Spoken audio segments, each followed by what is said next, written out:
Terima kasih, saya Cynthia Rompas masih menemani Anda di Kompas Petang. Saudara, seluruh fraksi di Komisi 1 DPR RI sepakat membawa RUU TNI ke rapat paripurna untuk disahkan. Langkah ini dilakukan di tengah munculnya penolakan dari akademisi dan masyarakat sipil terhadap revisi Undang-Undang TNI. Seluruh fraksi di Komisi 1 DPR RI sepakat membawa RUU TNI dibawa ke rapat paripurna untuk disahkan. Kesepakatan ini diambil dalam rapat pleno RUU TNI antara Komisi 1 DPR dan pemerintah.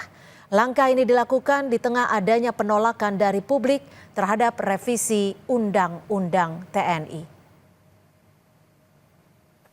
Sekali lagi kami minta persetujuan yang terhormat Bapak Ibu anggota Komisi 1 DPR RI dan pemerintah, apakah RUU tentang perubahan atas Undang-Undang Nomor 34 Tahun 2004 tentang TNI dapat kita setujui untuk selanjutnya dibawa ke pembicaraan tingkat 2 pada rapat paripurna DPR RI untuk disetujui menjadi undang-undang? Terima kasih.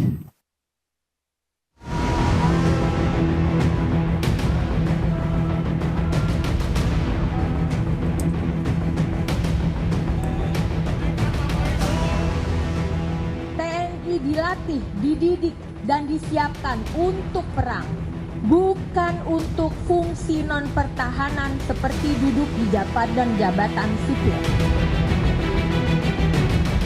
Berkenaan misalnya dengan isu penugasan, jangan itu kemudian dimaknai sebagai fungsi ABRI, tidak.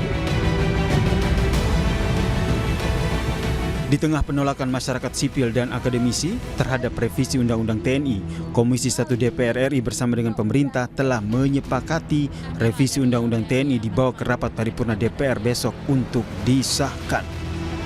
Koalisi masyarakat sipil yang mengkritisi revisi Undang-Undang TNI tidak hanya mengeluarkan petisi, tapi juga bertemu dengan Wakil Ketua DPR RI Sufmi Dasko Ahmad dan Ketua serta anggota Komisi 1 DPR untuk menyampaikan secara langsung alasan penolakan mereka.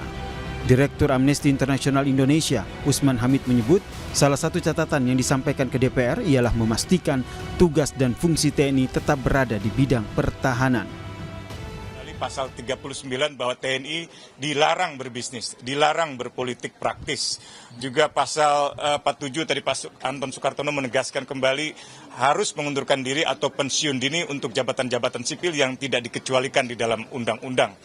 Tadi juga ditekankan kembali oleh Pak Dasko dalam akhir pertemuan bahwa kita sama-sama setuju untuk mencegah kembalinya dui fungsi militer melalui Undang-Undang TNI dan tegaknya supremasi sipil.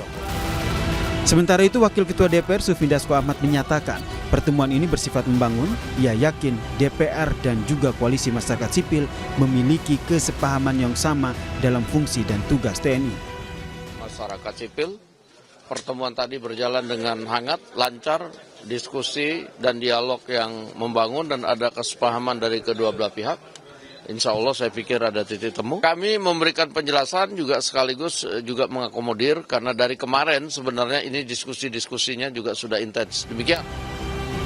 Revisi Undang-Undang TNI Nomor 34 Tahun 2004 tentang Tentara Nasional Indonesia diusulkan masuk ke Prolegnas Prioritas 2025 setelah muncul surat Presiden pada 13 Februari 2025 lalu.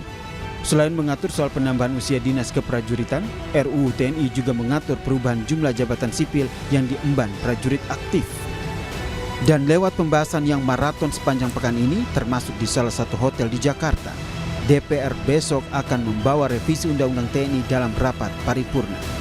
Tim Liputan, Kompas TV.